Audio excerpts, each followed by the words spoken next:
So it's springtime nearing summertime, and about this time of the year, you'll start to notice some holes on your leaves, some bites taken out of your leaves and your produce, and some markings on your leaves indicating some pest has been there.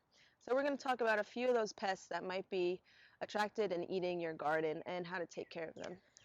How to notice that there's pests? Well, you'll notice some irregular things in your leaves, such as holes or the edges are being chewed.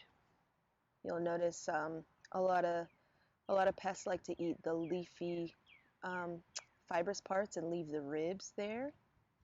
And as you are investigating, you'll notice some creatures. What we have here are two moth caterpillars, and actually they've just molted.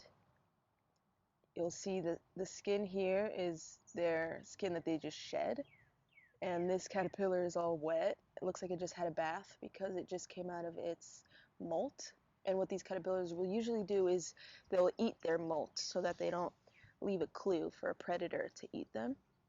They'll eat their molt and then they'll continue eating whatever leafy green they're on, and then they'll molt a few more times until they're big enough to form a cocoon.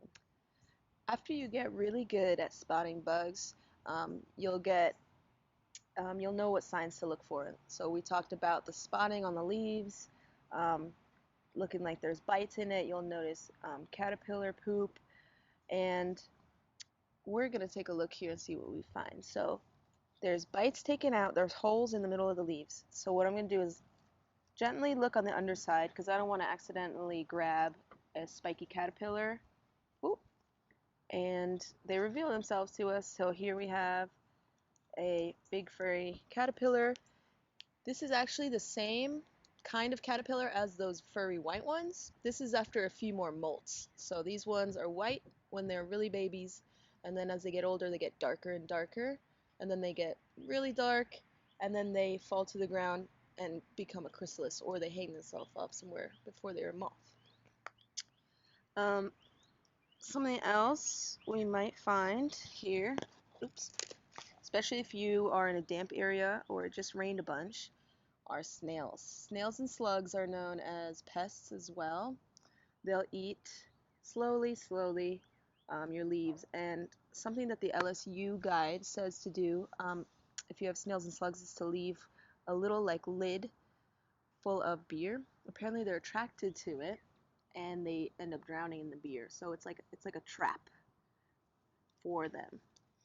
For the caterpillars, what we end up having to do is just hand pick them out. That's the best thing for us because we don't want to really put any metals or chemicals on the plants. There are some natural chemicals you can use, but for our size garden, we find it easier just to hand pick them, to look for them on our own, take out the affected leaves, put them in a bucket somewhere, and either take it to another spot where they won't affect any edible plants, or some people kill them.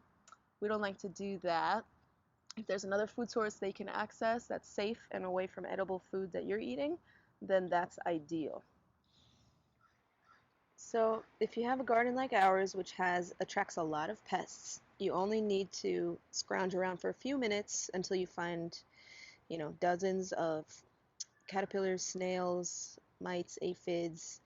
Um, so it's a good idea to just hand pick so you're not destroying anything that you're not intending to affect.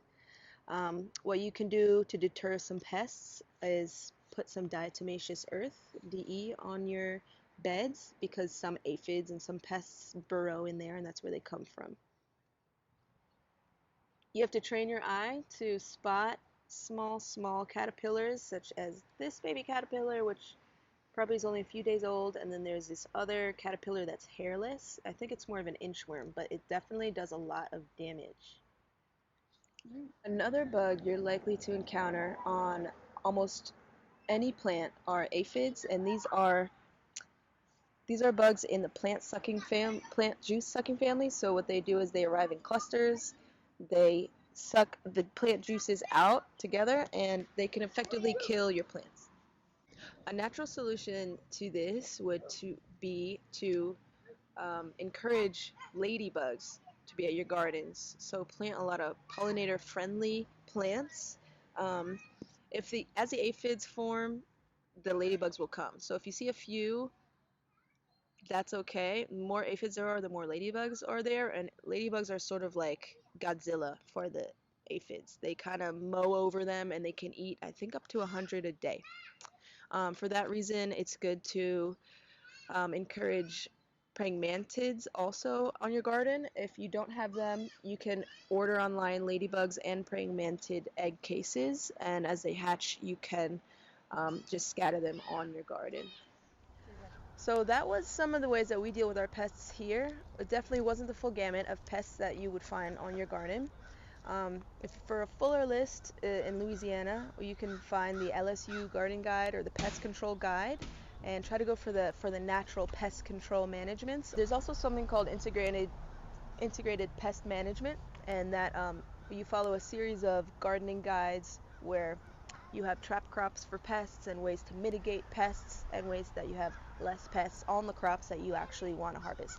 So thanks for tuning in, and we'll see you next time.